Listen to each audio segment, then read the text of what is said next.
The pond on 21st Street, heading out toward the freeway, is fascinating. I still don't know what I think. Is it a beautiful water feature for Ogden, or is it a toxic pool of runoff? Were we fools for giving it away, or was it a genius compromise that had mutual benefit? And would Ogden be able to start sharing the pond with Goode Ski Technologies, or would the city need to own it in order to clean it? I've been having some conversations, and I'm going to lay it all out for you in time. But while I'm putting that together, I want you to hear what I've been hearing. So this is part 1, the history of the 21st Street Pond, with a woman who sat on the Ogden City Council when the deal with Goode was done. Former council member Amy Wicks. I think going back, the pond was shut down in the year 2000 because of contamination. And the contamination came from the rail yard. The pinched gas that they used to illuminate the rail cars had made its way to what was the 21st Street Pond. And so they didn't allow fishing, and there was a plan that they came up with to figure out, what contaminants are we dealing with. So pond closed in 2000. Goode had an agreement with UDOT, because UDOT owned it at the time, to use the pond, and it was through the city. As happened with a lot of things with the Godfrey administration, the council found out after. I used to joke, they treat us like mushrooms, keep us in the dark, feed us poop.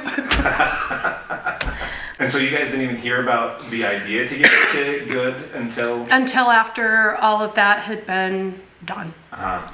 And then it was like, okay, is this final? Can the mayor do this? Yeah. What's our recourse? Like, can he just give away publicly owned thing? Can he do a long-term lease like that? Yeah. And so did the city council get a chance to formally review it or approve anything about it? We didn't approve any aspect of it. It was just here, and it was basically our staff having to work to get a copy of it. Huh. And then we had to get a legal opinion, which that's a whole other thing, where the city council doesn't have their own attorney, and they rely on the city attorney's office, which serves the mayor, really. Huh. I mean, the mayor hires them, fires them, directs them what to do. It's under their administrative or executive role. Huh. That's how that works. And the council does not have their own legal staff. So you have all those questions, and you don't even know who to ask them to? We didn't have somebody that we could quickly call, or we had policy analysts in the office, but they're not attorneys. Uh-huh. And so you have to get, if you don't want to ask the city attorney, which in this situation, there's obviously a conflict. Mm-hmm. You have to, and now I think it's even harder. Used to be able to just request a legal review, and it was kind of a clunky process and would take time. We had some part-time legal help that they contracted with that could do that. Now I think a majority of the council members have to agree. Oh. To seek. Oh, so just one can't request it? One just can't request it, yeah. Uh-huh. But at the time, there were a lot of council members that were concerned about it. Mm. And what about public sentiment? Did people think it was a good idea? Oh no, they were pissed. I mean, they're like, how can the mayor just give this away? Uh-huh. And I think a lot of people were just gobsmacked that the mayor could give away something that had been utilized by the public, that was being cleaned up because it was an EPA Superfund site. They forced Union Pacific, and Union Pacific picked up most of the costs to clean it up. But if this is something that is given to the city by UDOT, UDOT's a public entity too. How can the mayor say this private company has exclusive use of this? Yeah. And so the public was not so pleased about that. And that was one of a number of things. I mean, I don't know if you remember the gondola proposal, where, you know, the mayor was kind of itching to give away some things that should be held by the public to private developers or to private companies. I guess I have this picture in my mind that, like, there is the time when we had to incentivize people to come here, and then the time when we didn't anymore. And people talk like 2005, 2008 was when we still had to incentivize. Is that right? I think so. Or at least that's how the Community and Economic Development Department in Ogden City was working. Yeah, okay. And so, like, if something similar to this came forward today, do you think that it would be handled differently than it was back then? I would hope that it would. I would hope that we've learned some lessons. You know, if you look at the history since we gave the pond to Goode, they've not upheld their end of the deal. And there's nothing that, like, requires a check-in and requires the city to make sure that they're upholding their end of the deal. Yeah. Like, how many employees do they have? You know, I'm having a hard time finding any of that, and I think the last reporting of that I saw was between 5 and 9. You know, so you look at some of the, and that was the thing, like, we gave ourselves a name by bringing outdoor recreation companies here. And there were some that we had to give naming rights to the Solomon Center, to Amir Sports. But they did bring a fair number of employees here. I think they're good paying jobs. And I think that was a benefit to the city. You know, my next door neighbor works for them and came here as part of the first group of people to come here, and they are totally involved in the community and have made Ogden home. And, you know, it's awesome to have them here. And there are a lot of people like that came with the company who have set really deep roots here. And I think, you know, Amir Sport, they do great things. But with Goode, like, what is their presence here? How many staff members do they have?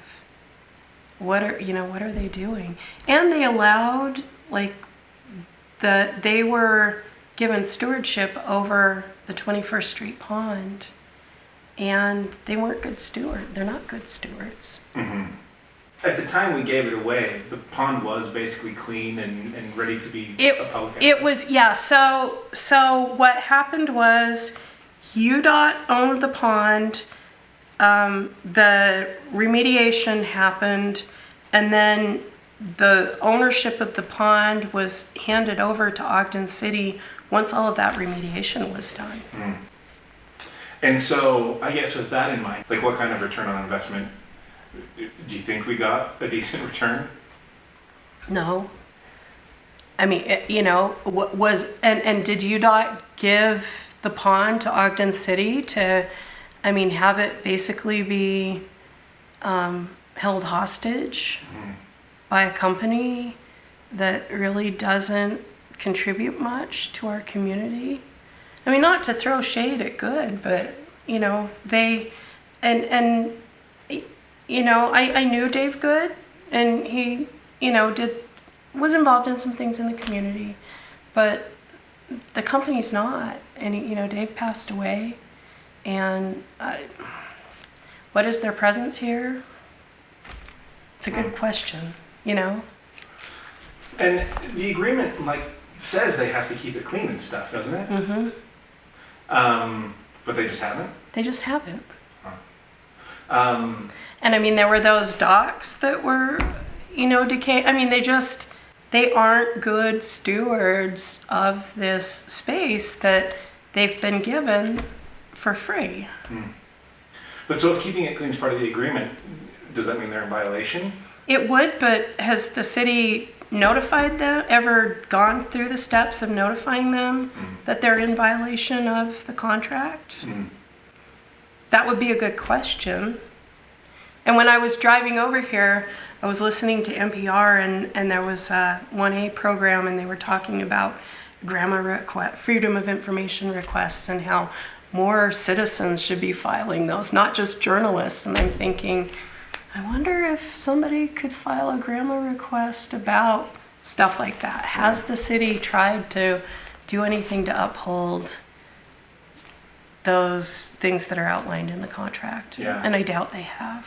Like, have there been any rule changes that would make it so a mayor couldn't do this these days? Before I left the council, we put some things into place that hopefully would prevent or at least slow down the progression of something like that happening. And so all of our parks now are zoned open space, which they weren't before.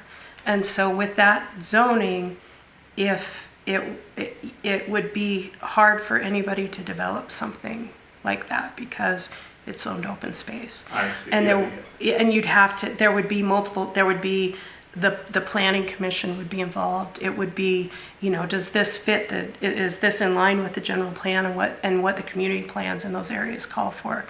And so there would be this additional layer of difficulty in trying to do that. I also tried to worked with Councilmember Gochner to try to get an open space bond initiative on the ballot. We had meetings with administration. This was when Mike Caldwell was mayor and Mark Johnson was CAO. And they dragged their feet to the point that they didn't sign a contract with that nonprofit entity that was going to help us with that. And the deadline to get that on the ballot, like to initiate something like that, had passed. The mayor and the CAO didn't want it on the same ballot as school bond, which, my argument is let those things individually stand, and if people can justify supporting one or the other or both, Yeah. we can have nice things. Yeah. We can have good schools, and we can have money to preserve open space. And especially where, and this goes to the 21st Street Pond too, we're trying to cram more and more people into a smaller space. We're putting in high density housing, and that housing doesn't have outdoor spaces for people. So it makes places like our parks and, places next to water. You look at the explosion of paddleboarding and water sports and things like that. Causey used to be a great little quiet place to go. Not anymore. And it diminishes the experience. And so we're cramming more and more people. We're marketing our community as a place to go do these things, yet we're not making investments to protect or add to or preserve any of those amenities. Considering that, the agreement's done, this is an asset that Goode has now, what would you think about, a proposal to pay Goode some money to give it back to the public? I'm kind of torn there because they were given something and they haven't upheld their end of the deal. Shame on Ogden City for not forcing them to uphold their part of the deal, right? But it's also something where there's value to Ogden City residents to, be able to have that recreational amenity. There are some good things that could come on board if we got that out of Goode's hands, I think. And so, is there an amount that's worth it to just have them out of our hair? Council has a lot of balancing acts with limited taxpayer dollars, but also something that is unique, something important to our community. Do you spend a little to get them out of your hair? Right. Or is that like being held hostage? Right, because I was just thinking about something like, say, sharing it with them. Like you say, how busy Causey is. It would be impossible to get people off the water when it's Goode's time or whatever. And are they actually even using it? I mean, that's the thing. I know that, I've been paying attention to this for a long time. And I know in 2023, they were selling memberships for people to be able to use it. I think that's in violation of the contract. They stopped doing that, but, I think that was the last time you saw any regular usage there. Huh. Interesting. And, looks like given the state of disrepair and lack of care. Where do you come down on is it swimmable right now? Yeah, and that's the thing. Like, so, I'm involved in water issues and environmental conservation. I participate in Utah Water Watch. I do volunteer to do water sampling, testing, test the Ogden River for stuff. Don't test it for, petrochemicals and things like that. But, would I go in there? I spend time in the Ogden River at the kayak park, which the Swift building was adjacent to that, and that was a massive cleanup site too. Do you trust that remediation works? Recognizing that your skin is your largest organ, and if we are going to take it back and have it as a recreational amenity, I think the testing results probably need to be something that are promoted, and that there's a lot of transparency with that, so people can make an informed decision. Karen Thurber has been fighting for citizen access to the pond for at least a couple of years. In the next episode, we'll hear about conversations she's had with Ogden City and with Goode about the next steps forward with the pond. Thanks for listening. See you next time.